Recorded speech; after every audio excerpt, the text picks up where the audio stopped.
தமிழடியான் சொந்தங்கள் அனைவருக்கும் வணக்கம். அனைவருக்கும் இனிய சித்திரை புத்தாண்டு நல்வாழ்த்துக்கள். இன்று சித்திரை மாதம் 1ஆம் திகதி தமிழுக்கு புதிய வருடம் ஒன்று பிறந்திருக்கிறது.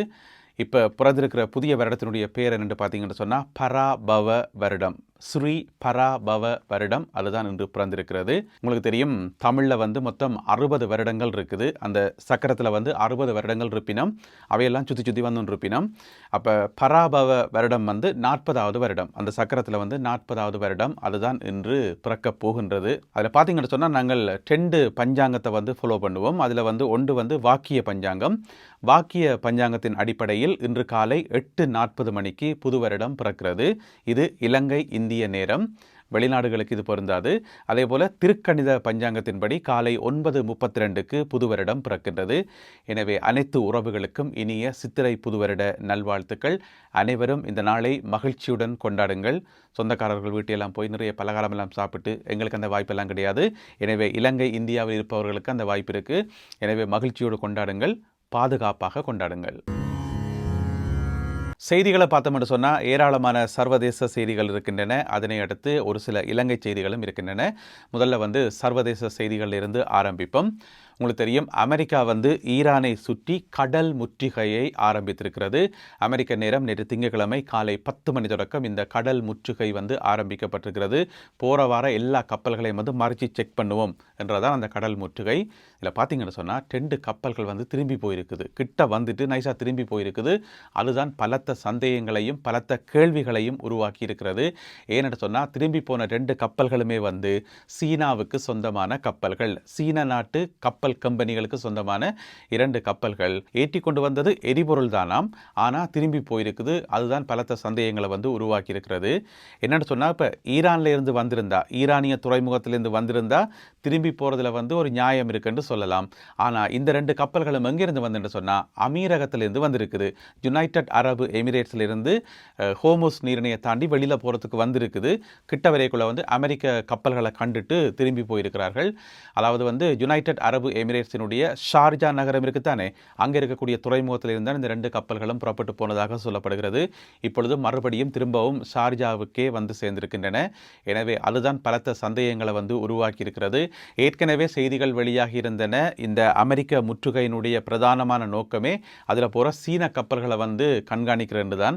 ஏன்னு சொன்னால் சீன கப்பல்களுக்குள்ள பலவிதமான பொருட்கள் இருக்கலாம் என்று சொல்லி இது சம்பந்தமாக நாங்கள் ஏற்கனவே காணொலிகளை பார்த்துருக்கிறோம். இப்போ பார்த்தீங்கன்னு சொன்னால் சொன்னபடியே சீன கப்பல்கள்லாம் திரும்பி போயிருக்குது. எனவே அது ஏனென்றது பலத்த சந்தேகத்தை உருவாக்கி இருக்கிறது. அதுவும் அமீரகத்திலிருந்து வந்த கப்பல்கள் ஏன் திரும்பி போகணும் என்றது அடுத்த கேள்வி. எனவே மேலதிக விவரங்களுக்காக காத்திருப்போம். இந்த திரும்பி போன 2 கப்பல்களும் எதென்று பார்த்தீங்கன்னு சொன்னால், முதலாவது கப்பலினுடைய பேர் ரிச் ஸ்டாரி என்று சொல்லப்படுற கப்பல். அதனுடைய நீளம் 188 மீட்டர் நீளமான கப்பலாம். 2வது கப்பலினுடைய பேர் ஆஸ்ட்ரியா என்று சொல்லப்படுற கப்பல். அதுக்காக ஆஸ்ட்ரியா நாட்டு கப்பல் இல்லை, அது சீன கப்பல் தான். ஆனால் பேர் ஆஸ்ட்ரியா. அது 175 மீட்டர் நீளமான கப்பல் என்று சொல்லப்படுகிறது. எனவே ஏன் திரும்பி சென்றன என்பது சம்பந்தமாக பல சந்தேகங்கள் இருக்கின்றன. மேலதிக விவரங்கள் கிடைக்கின்ற போது அவற்றை இன்னொரு காணொளியில் பகிர்ந்து கொள்கின்றேன்.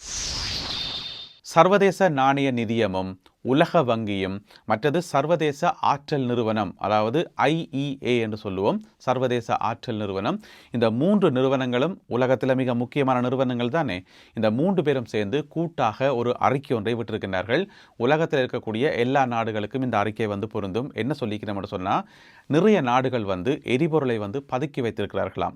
எனவே எல்லா நாடுகளும் எரிபொருளை பதுக்கி வைக்காமல் அதை தேவையான எரிபொருளை மட்டும் வச்சுக்கொண்டு, உங்களுடைய மக்களுக்கு தேவையான எரிபொருளை வச்சுக்கொண்டு மிச்சத்தை வெளியில் விடுங்க, மார்க்கெட்டுக்கு அனுப்புங்க.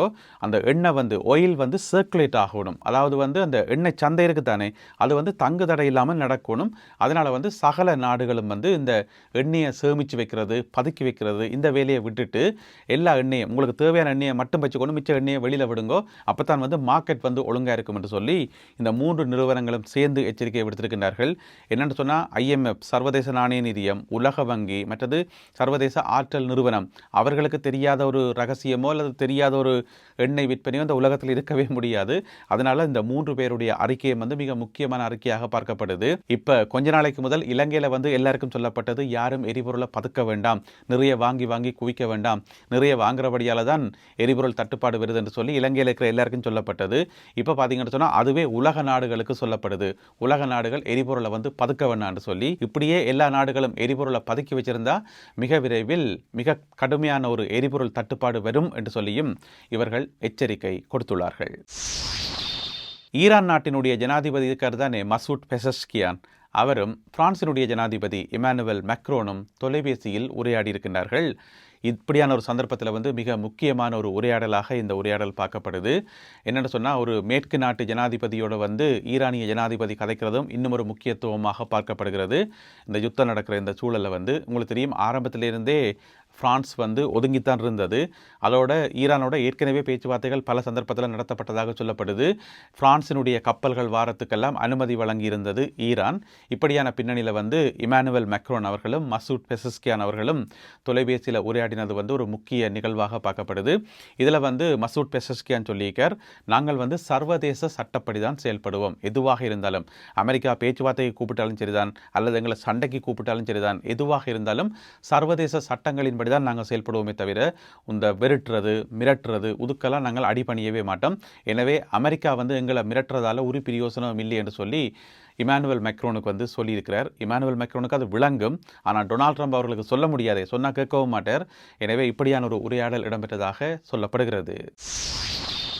அமெரிக்க ஜனாதிபதி டொனால்ட் ட்ரம்ப் அவர்களை இதுவரை விமர்சிக்காத ஒருவர் இப்போ விமர்சனம் செய்திருக்கின்றார். அதாவது அமெரிக்க ஜனாதிபதி டொனால்ட் ட்ரம்போட நல்ல விதமாக பழகின ஒரு தலைவர். அவர் யாருன்னு பார்த்தீங்கன்னு சொன்னால், அவர் தான் இத்தாலி நாட்டினுடைய பிரதமர் ஜோர்ஜியா மெலானி. இப்போ டொனால்ட் ட்ரம்ப் அவர்களை வந்து விமர்சனம் செய்திருக்கின்றார். என்ன பிரச்சனைன்னு சொன்னால், டொனால்ட் ட்ரம்ப் உங்களுக்கு தெரியும் தானே, அவர் வந்து வாயை வச்சுட்டு சும்மா இருக்க மாட்டாமல் எல்லாரோடையும் சண்டை, முழு பேரோடையும் சண்டை, இருக்கிற எல்லாரோடையும் சண்டை பிடிச்சா என்ன செய்கிறது. கடைசியாக பார்த்தீங்கன்னு சொன்னால், நேற்று உலகமே ஒரு அதிர்ச்சிக்குள்ளானது என்று சொல்லலாம். உங்களுக்கு தெரியும், இப்போ போப்பாண்டவர் வந்து எவ்வளோ பெரிய ஆள், எவ்வளோ ஒரு உயர்ந்த இடத்துல வச்சு மதிக்கப்படுற, உலக மக்களால் மதிக்கப்படுற ஒரு ஆள், அவரையே போயிட்டு வந்து டொனால்ட் ட்ரம்ப் வந்து கண்டபடி சொல்லியிருக்கார். அவர் வந்து அவருடைய வெளியுறவு கொள்கை சரியில்லை, பயங்கரவாதத்துக்கு ஆதரவாக இருக்கிறார், அவர் வந்து பயந்தவர், அப்படி இப்படின்னு சொல்லி கண்டபடியெல்லாம் சொல்லி வச்சுக்கார் டொனால்ட் ட்ரம்ப் வந்து. எனவே எல்லாரோடையும் சண்டை பிடிக்கிறீங்களோ ஓகே, உங்களுடைய நாட்டுக்குள்ளே சண்டை பிடிக்கிறீங்கள், இருக்கிற எல்லாரையும் மதிக்காமல் எடுத்தறிஞ்சு கதைக்கிறீங்கள், ஐரோப்பிய நாடுகளை வந்து கிண்டல் அடிக்கிறீங்கள், பிறகு மற்ற நாடுகளை வந்து கைப்பற்றுவோம் என்று சொல்கிறீங்கள், அதெல்லாம் ஓகே பொறுத்துக்கொள்ளலாம்னு பார்த்தா, கடைசியாக அந்த ஆட்டை கடிச்சு மாட்டை கடிச்சு மனசரை கடித்த மாதிரி போப்பாண்டவரையே நீங்கள் குறை சொல்கிறீங்கள், குற்றம் சொல்கிறீங்கன்னு சொன்னால் என்னது. அப்போ நேற்று முழுக்க எல்லாருக்கும் அது பயங்கர ஒரு கோவம் மாதிரி டொனால்ட் ட்ரம்ப் வந்து போப்பாண்டவர் வந்து விமர்சனம் செய்தது. அதுக்கு தான் பதிலடியாக இத்தாலி நாட்டினுடைய பிரதமர் ஜோர்ஜியா மெலானி வந்து சொல்லியிருக்கிறார், இது வந்து கொஞ்சம் கூட ஏற்றுக்கொள்ளக்கூடியது அல்ல. போப்புக்கு வந்து கருத்துக்கள் சொல்கிறதுக்கு உரிமை இருக்குது, அவருக்கு சகல விதமான உரிமையும் இருக்குது, அவரை வந்து வெறுட்டவோ மிரட்டவோ முடியாது, இது வந்து மிகவும் அதிர்ச்சி அளிக்கிறது என்று சொல்லி டொனால்ட் ட்ரம்ப் அவர்களுக்கு சொல்லியிருக்கின்றார் ஜோர்ஜியா மெலானி. நேற்று இலங்கைக்கு ஒரு கப்பல் ஒன்று வந்திருக்கிறது, எரிபொருளை தாங்கிய கப்பல். 30,000 தொன் எரிபொருளை தாங்கிய கப்பல் இலங்கைக்கு வந்திருக்கிறது. என்ன பிரச்சனைன்னு சொன்னால், அதில் வந்த எரிபொருளை வந்து பொதுமக்கள் பாவிக்க முடியாது. நீங்கள் ஓடுற மோட்டார் சைக்கிளுக்கோ காருக்கோ ஆட்டோக்கோ வந்து பாவிக்க முடியாது. அப்படிப்பட்ட ஒரு வித்தியாசமான எரிபொருள். அப்படி என்ன எரிபொருள் என்று கேட்டிங்கன்னு சொன்னால், அது வந்து மின்சார உற்பத்திக்கு பயன்படுற ஒரு வகையான ஒரு எரிபொருள், ஒரு ஆயில் டைப் உண்டு. அதை சொல்கிறது ஃபர்னஸ் ஆயில் என்று சொல்லி, ஃபர்னஸ் ஆயில் என்று அதுதான் வந்திருக்குது நேற்று 30,000 மெட்ரிக் தொன். எனவே அது மிக விரைவில் கொலன்னாவையில் இருக்கின்ற எரிபொருள் சேமிப்பகம் இருக்குத்தானே, அங்கே அனுப்பப்படும் என்று சொல்லி சொல்லப்படுகிறது. மின்சார உற்பத்திக்கு பயன்படும் என்று சொல்லி சொல்லப்படுகிறது. கணேமுல்ல சஞ்சீவ உங்கள் எல்லாருக்குமே தெரியும், கடந்த வருடம் நீதிமன்றத்துக்குள் வைத்து சுட்டுக் கொல்லப்பட்டிருந்தவர். அவருடைய ஒரு நெருங்கிய கூட்டாளி ஒருவர் இந்தியாவில் கைது செய்யப்பட்டிருக்கின்றார். இந்தியாவில் வந்து நீண்ட காலமாக இங்கே தலைமறைவாக இருந்திருக்கிறார். இப்போ பார்த்தீங்கன்னு சொன்னால் இந்திய போலீசாரினால் கைது செய்யப்பட்டிருக்கிறார். அவருடைய பேர் வந்து சொந்த பேர் என்னென்னு தெரியல, அவருடைய பட்ட பேருக்கு தானே, அதாவது பாதாள உலக குழு பேர், அது வந்து உடுகம்பல அலையா, உடுகம்பல அலையான்னு சொல்லி இந்தியா முழுக்க அலைஞ்சிருப்பார் போகிறளவுக்கு இப்போ கடைசியாக வந்து போலீஸார்னால் பிடிபட்டிருக்கிறார். இனி இவரை கூட்டிகிட்டு வரதுக்கு இலங்கையிலேருந்து 2-3 போலீஸ் அங்கே போகணும். போயிட்டு மிக விரைவில் அவர் இலங்கைக்கு அழைத்து வரப்படுவார் என்று சொல்லப்படுகிறது. போதைப்பொருள் கடத்தல்காரராம். அடிப்படையில் வந்து போதைப்பொருள் கடத்தல்காரர். இனி கணேமுல்ல சஞ்சீவாவினுடைய நெருங்கிய சகான்னு சொன்னால் அப்புறம் சொல்லவா வேணும். எனவே அவர் ஒரு போதைப்பொருள் கடத்தல்காரர். அவருக்கு சில ரெக்கார்ட்ஸ் இருக்குன்னு சொல்லப்படுகிறது. எனவே மிக விரைவில் அவர் இலங்கைக்கு அழைத்து வரப்பட இருக்கின்றார். நல்லது அன்பான உறவுகளை, இத்துடன் இன்றைய செய்திகளும் தகவல்களும் நிறைவு பெறுகின்றன. இந்த காணொலியில் பகிர்ந்து கொள்ளப்பட்ட செய்திகள் தொடர்பான உங்களுடைய கருத்துக்களை மறக்காமல் கீழே எழுதுங்கள். மீண்டும் சந்திப்போம். நன்றி, வணக்கம்.